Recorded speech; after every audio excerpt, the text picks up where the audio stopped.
Hello and welcome back to Ellie Talks Tech. In today's video, I'm going to be showing you how the Rodecaster Pro would work in a podcast production setting. I've used it for years for my own podcast and for my clients as we go along, and I'm going to be giving you a look at how it could work for you. So if you're ready, let's get into it. Now, as you can see, I'm speaking on a channel 4 right now. That's where it's recording. And it's a great feature to have where you can see each of the individual channels, because then you can edit them separately or mute one and not the others as needed if you're in a live setting, or even if it's pre-recorded but you're looking to do less editing after the fact. You can also trigger sound effects like this. And it's automatically added into your mix. Or if you want to fade them in and out, you can do that as well. All of the sound effects are fully customizable. There are 3 sound bags. I'm going to get more into that on Thursday when I show you how to set your Rodecaster Pro up. But if we're in a live recording setting, you don't have to think about, oh, I'll go back and add, like a laugh or an applause track later. It's already triggered, and now I don't have to edit even more after I've recorded it. So what if you wanted to play additional sounds or maybe have a caller or a guest? Well, you can do that through one of these 2 lines. So we have a phone line and a Bluetooth line. Right now, my phone is connected to the phone line. So I'm going to go ahead and just press my channel welcome.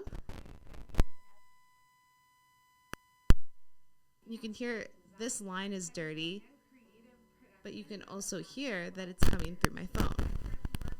So if you're going to be recording through an auxiliary line like this, you definitely want to make sure it's good quality. And I'll link a few that I like better than the auxiliary line I pulled from my vehicle for a recording setting. You can also connect a device by Bluetooth. So I'll show you how that sounds in just a second.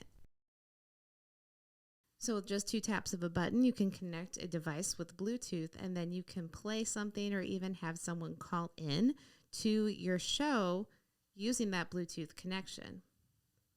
Creative multi-purpose space that I built out and designed myself, but I recently chose to take my work on the road. And the great thing about that is that it really doesn't degrade your audio quality, so that's pretty cool. So what if you have multiple people recording at the same time? Well, I'm going to walk with this microphone to some of my other stations in this setup and show you how that could work. So we'll keep an eye on the channels on the board here while I'm doing that. So here I am at another one of my stations, and you can see if you're looking at the soundboard that it's going to record them in separate channels.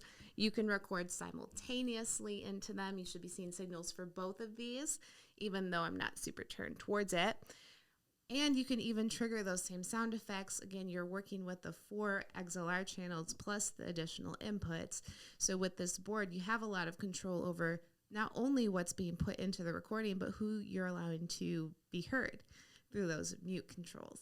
And then when you're done recording, you take the micro SD card out of the back of the soundboard, using a card reader probably to get the data off of the card and into a device where you can edit or even upload it to your platform of choice is how you're going to get the audio off of this device. There's not a lot else to it. It's pretty easy to use, and that's how you can use it in a simple podcasting setup.